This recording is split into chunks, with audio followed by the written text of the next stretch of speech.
Budget 2024 के बाद आपको कैसे देना होगा टैक्स, पुराने और नए स्लैब में क्या हुआ बदलाव। अंतरिम बजट में वित्त मंत्री निर्मला सीतारमण ने टैक्स स्लैब में कोई बदलाव नहीं किया है, इन्हें यथावत रखा गया है। यानी आप अब तक जिस तरह से टैक्स दे रहे थे उसी तरह से टैक्स देते रहेंगे। यह और बात है कि लोग टैक्स स्लैब में बदलाव की बड़ी आस लगाए बैठे थे। चलिए चार्ट के अनुसार इनकम टैक्स स्लैब और ओल्ड टैक्स रिजीम को हम समझाते हैं। टैक्सेबल इनकम रुपये में समझते हैं। आपकी आय यदि 0 से 2.5 लाख तक आय है तो आपका कोई टैक्स नहीं लगेगा। वही 2.5 लाख से 5 लाख तक यदि आपकी आय है तो आपकी आय पर 5% टैक्स लगेगा। 5 लाख से 10 लाख की आय पर 10% टैक्स लगेगा। आपकी आय यदि 10 लाख से ऊपर है तो आपका 30% टैक्स लगेगा। वही income tax slab new tax regime के अनुसार 0 से 3 लाख तक कोई टैक्स नहीं है। 3 लाख से 6 लाख तक पर 5% टैक्स लगेगा। 6 लाख से 9 लाख तक 10% टैक्स निर्धारित किया गया है। 9 लाख से 12 लाख तक 15% टैक्स है। 12 लाख से 15 लाख तक 20% टैक्स लगेगा। भाई 15 लाख से ऊपर आए पर 20% टैक्स के साथ 3% अलग से टैक्स देना होगा। भारत सरकार ने वित्त वर्ष 2023-24 से एक नई आयकर प्रणाली लागू की है। यह प्रणाली पुरानी आयकर प्रणाली से कई मायनों में अलग है। शिक्षक और शासकीय कर्मचारी भी इस नई प्रणाली से प्रभावित होंगे।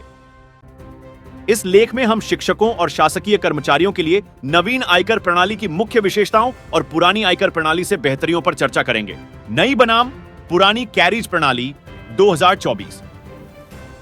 हम प्रदेश के नवीन शिक्षक संवर्ग के संदर्भ में समझेंगे। इस कर प्रणाली में भी पुरानी कर प्रणाली के समान कुछ छूट और कटौतियां प्रदान की गई हैं। नई चिकित्सा प्रणाली की मुख्य विशेषताएं निम्नलिखित हैं। क्रिएटिव सिस्टम की तुलना में कम कर है।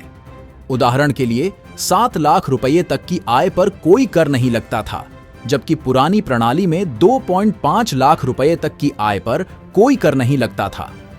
नवीन रसायन प्रणाली में करदाताओं को अधिक छूट है। उदाहरण के लिए चिकित्सा खर्च, शिक्षा खर्च और पेंशन आदि पर अधिक छूट है। नई कर प्रणाली एवं पुरानी कर व्यवस्था स्क्रीन पर देख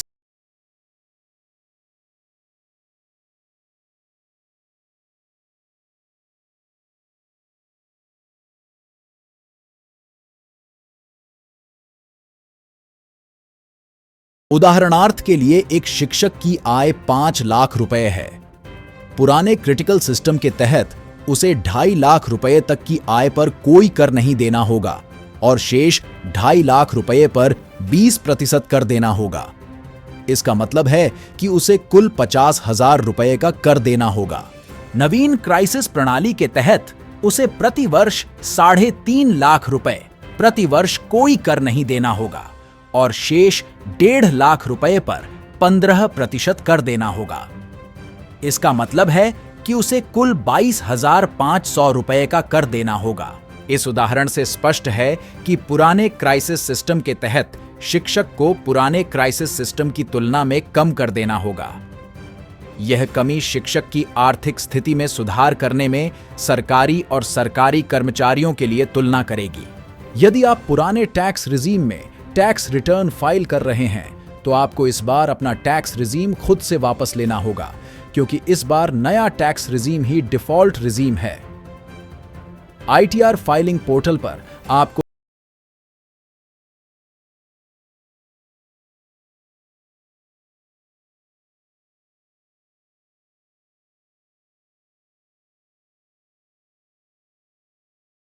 तो ये वीडियो दूसरों तक भी शेयर करें और चैनल को सब्सक्राइब करें और सरकारी योजनाओं की सूचनाएं आपको समय पर मिलती रहें। इसके लिए सब्सक्राइब नोटिफिकेशन स्विच ऑन कर ले, जिससे जब भी कोई वीडियो आए तो आपको नोटिफिकेशन समय से मिल सके। धन्यवाद।